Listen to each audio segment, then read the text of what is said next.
Mr. James from Charm City Karate. This is the intro to the gun technique videos.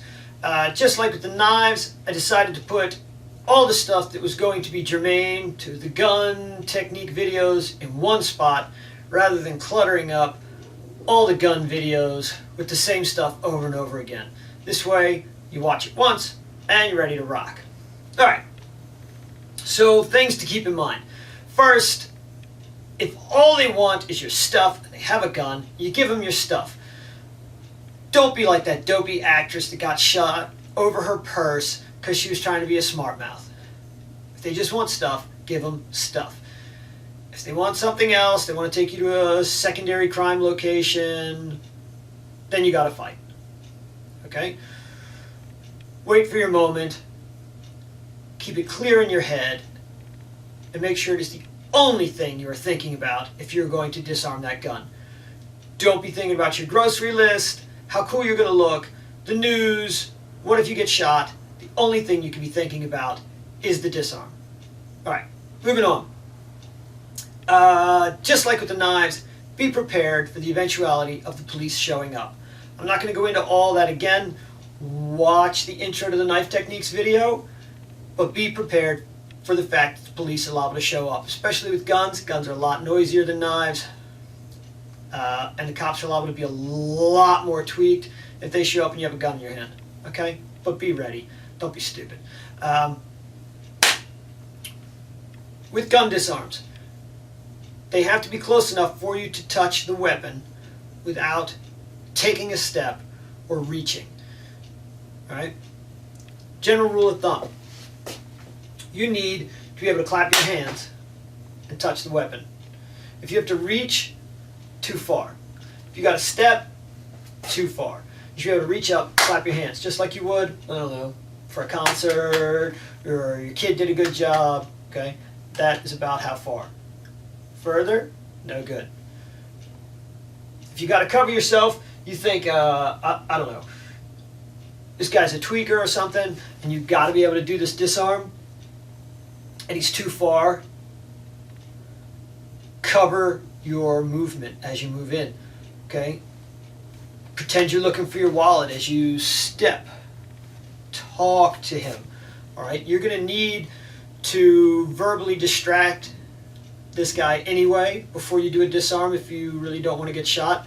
So this is a good time to do it. If you are convinced that you need to do this disarm, and I'm not saying because you need to be Cowboy John, I'm saying because you think you're going to get shot if you don't, or your family or your loved ones are going to get shot, or your client, maybe you're a professional. If you think you have to do this disarm and you're too far away, you need to cover this with something that will distract him. The fact that you're complying with his wishes will distract him. Hey man, let me get the money for you. Hold on, I'm not sure which pocket it's in. Okay, now you could stand still while you say that, or you can cover distance. Hey man, let me figure out, I'm not sure where I put the money. Okay, that'll help you cover distance. Especially if your hands are already moving. Let me see where the money is. I'm not sure. That's a good way to cover it. Talk. Let him know you're cooperating. All right? We run a lot of adrenal stress self-defense classes.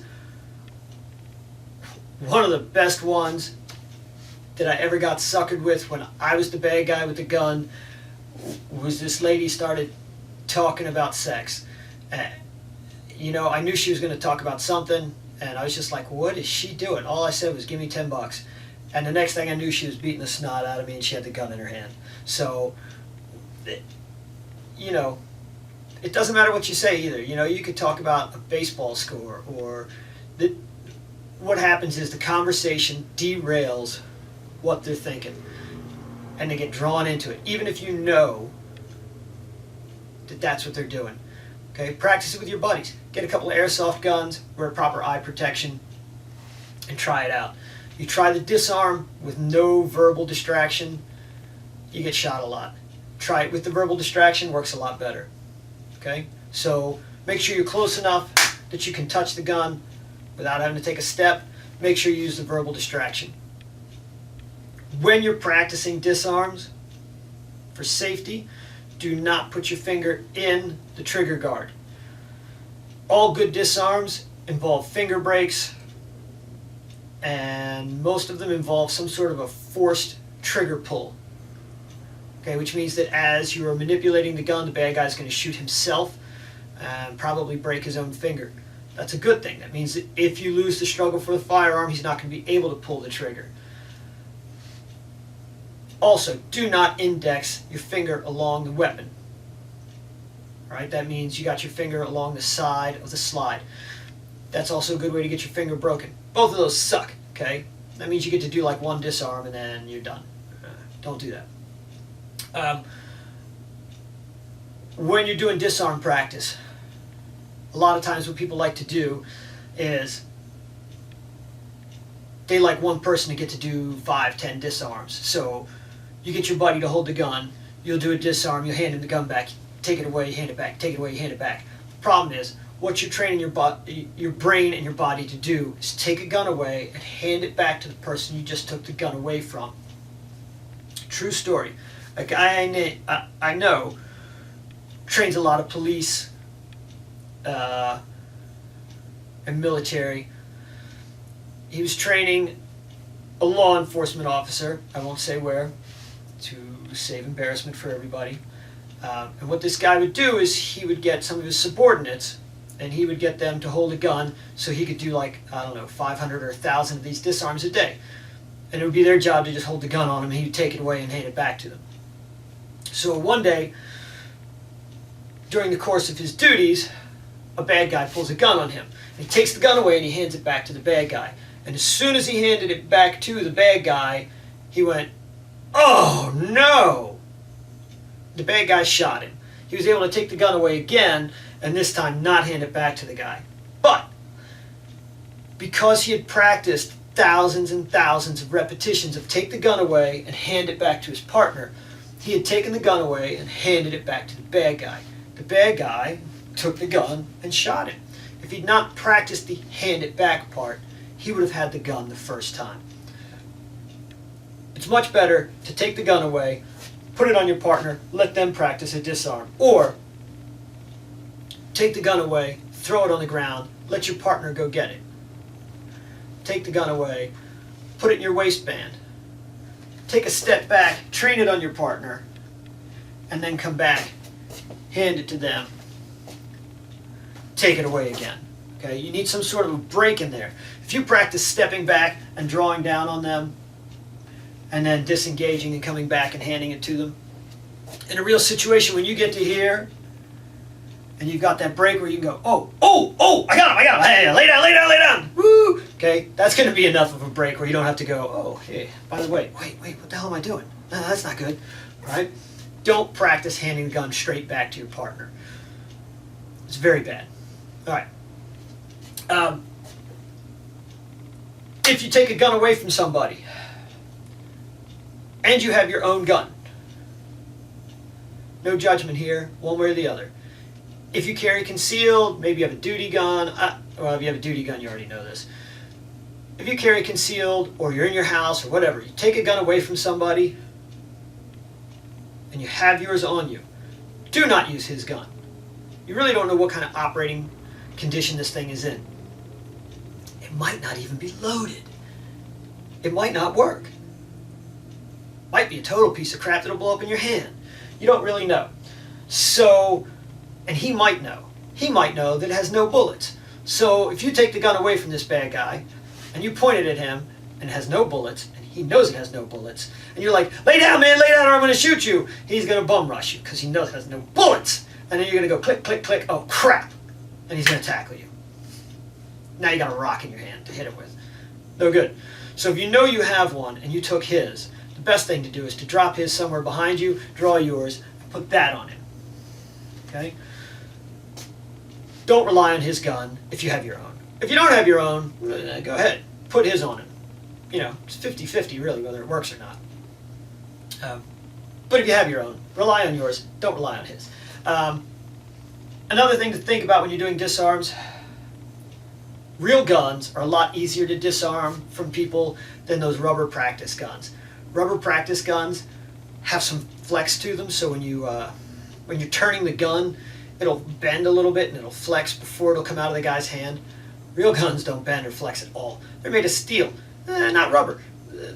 They turn instantly when you start to rotate them. Also, those rubber guns are all rubber. They have a lot of grippy to them. Most real guns are mostly metal, and they don't have anywhere near the kind of surface grip to them. Even like if you put a Hogue grip on them or some sort of an aftermarket grip, they don't have anywhere near the surface grip that one of these rubber guns does. So real guns are a lot easier to disarm from somebody than a rubber gun. That does not mean that you should practice disarming real guns. Very dangerous. Don't do it. If you want to get close to practicing disarming real guns, I'd get an airsoft gun. Wear good eye protection. Play like that. Guns are really only dangerous in a straight line directly in front of the barrel. Unlike knives. We talked about that. Knives have a path. Guns have one straight little line. That's why you move your body out of the way when you do a disarm. If you get next to a gun, it's pretty much useless. Stay out of the way of the barrel. Don't cross the barrel. Don't put anything you don't want to destroy in front of the barrel. Okay? If your girlfriend is next to you and you do a disarm this way, you're going to get your girlfriend shot. That's bad. Okay? That's why we teach several different disarms. One to that side, one to that side, one straight up. All right? If you have your girlfriend and your kid, you got to do the disarm that goes straight up. It's the one that risks you, but you know, your girlfriend and your kid didn't ask you to do a disarm, so you're the one that's got to take the risk. All right? Pay attention to where the barrel's pointing all the time. If you want to get really used to where the barrel's pointing, get one of those little laser pointer things, put it on the end of your practice gun. You get real used to it real quick. Okay. Keep in mind that a typical bad guy doesn't go to the range. He's not very accurate. So, if you have the opportunity and there's some distance between you and him, run away. Okay? If he misses with the first shot, he's probably going to keep missing and you're gone. Okay? So, unless he's up close, you're pretty safe. That's why they like to get close. And when they get close, you got a good chance for a disarm. Make sense? Good. All right. Lastly, Parker built the universal symbol into his gun techniques. All right. If you're familiar with Kempo, you've seen the universal symbol. If you're not, get on Google. It'll take you like 2 seconds to find it.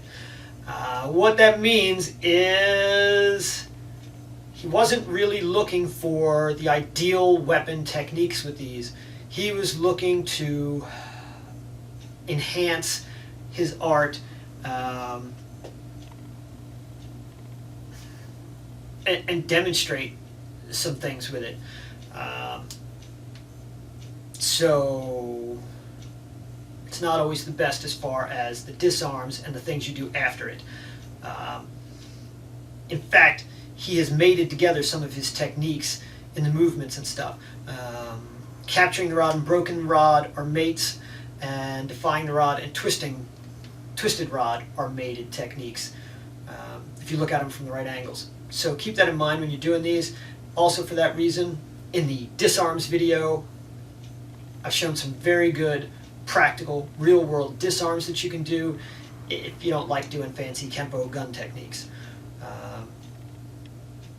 Think of it like this. The disarms in the disarm video are what I would do if I thought somebody was going to try and shoot me. The Kempo gun techniques are what I would do for a belt promotion, I guess. I don't even know if I would do them then. They look pretty, though. And they're interesting for martial art theory. Yeah. So there you go. That is our intro to the gun techniques that are coming up. They will be splayed about the internet. Enjoy them. Let us know if you have any questions. Don't forget to rate the videos, and we enjoy your comments.